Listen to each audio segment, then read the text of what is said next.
नमस्कार, मैं अमित श्री अरबिंदो सोसाइटी की ओर से आपका हार्दिक स्वागत करता हूं। आज हम शिक्षा में शून्य निवेश नवाचार ZIIEI कार्यक्रम के द्वारा संकलित किए गए एक रोचक नवाचार कॉन्सेप्ट एक्सप्लेनेशन को लेके आए हैं। कॉन्सेप्ट एक्सप्लेनेशन को हम उत्तर प्रदेश बोर्ड के कक्षा 5 के हिंदी विषय के पाठ पत्र को समझने की कोशिश करेंगे। यह पाठ पत्र स्वामी विवेकानंद के द्वारा नित्या को लिखा गया एक पत्र है, जिसमें उन्होंने सफलता और असफलता के बारे में बतलाया है कि किस प्रकार से दोनों कंडीशन में, दोनों परिस्थिति में, चाहे वो सफलता हो या असफलता हो, हमें समभाव रहना है, एक से भाव में रहना है। सफलता में ज्यादा घमंड करने की जरूरत नहीं है और असफलता मिलने पे ज्यादा हतोत्साहित और नर्वस होने की जरूरत नहीं है। कॉन्सेप्ट एक्सप्लेनेशन नवाचार में हम एक्टिविटी के माध्यम से, कार्य क्रियाकलाप के माध्यम से उस पाठ की विषय वस्तु को समझने की कोशिश करते हैं और प्रयास होता है कि विद्यार्थियों को ज़्यादा से ज़्यादा एक्टिविटी की जाए, क्रियाकलाप किया जाए, जिससे वो पाठ को अच्छे प्रकार से समझ सके।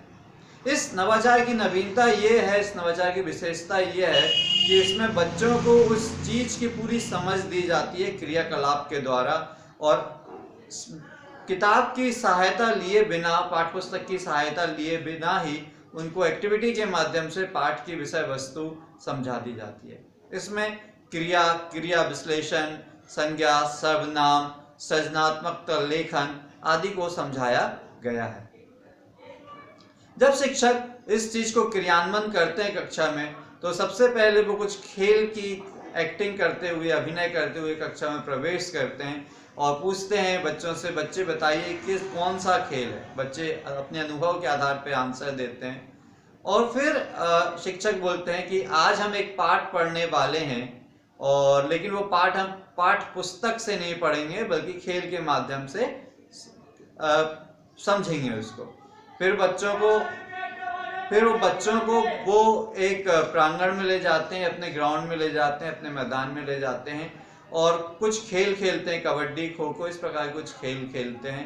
और जब खेल समाप्त हो जाता है तो जो टीम जीत जाती है, जो समूह जीत जाता है, उसको पुरस्कार दिया जाता है। जो विद्यार्थियों को दो समूह में बांट दिया जाता है और दोनों के बीच में प्रतियोगिता कराई जाती है और जो समूह जीतता है उसको पुरस्कार दिया जाता है। फिर उसके बाद जो शिक्षक हैं वो बच्चों को समझाते हैं कि देखिए कि इसमें एक बहुत ज़्यादा घमंड करने, जो जीत गया उसको बहुत ज़्यादा घमंड करने की ज़रूरत नहीं है, और जो हार गया है उसको बहुत ज़्यादा हतोत्साहित करने की ज़रूरत नहीं है। ये तो एक खेल है और हार जीत तो उसमें लगी रहती है।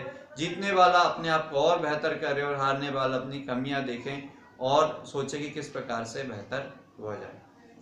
फिर आगे व्याख्या की स्थिति में उनसे बोला जाता है कि क्या आपको ये आपने जो खेल खेला या जो यहाँ पे एक्टिविटी की, क्रियाकलाप की, यदि इसे आपको अपने दोस्तों को, परिवार वालों को या किसी और को बताना है तो आप कैसे बता सकते हैं। बच्चे अपने जानकारी के आधार पर आंसर देते हैं कि फोन करके, मैसेज करके, व्हाट्सएप करके, ईमेल करके हम इनको बता सकते हैं।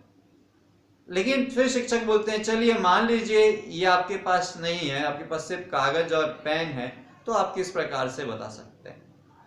फिर बच्चे आंसर देते हैं और फिर शिक्षक बताते हैं कि पहले के ज़माने में, आप कुछ समय पहले जब फ़ोन, मोबाइल, व्हाट्सएप वगैरह नहीं हुआ करता था, तो लोग पत्र लिखकर जानकारी प्रदान करते थे। फिर वो बच्चों से एक पत्र लिखने को कहते हैं और पत्र को लिखवाने से पहले वो एक श्याम पट्ट पे ब्लैक बोर्ड में एक प्रकार के कॉन्सेप्ट बता देते हैं किस प्रकार से पत्र लिखा जाता है, और उसके आधार पर बच्चों को पत्र लिखने के लिए कहा जाता है। बच्चे पत्र लिखते हैं, उसमें खेल की जो जानकारी है वो दी जाती है।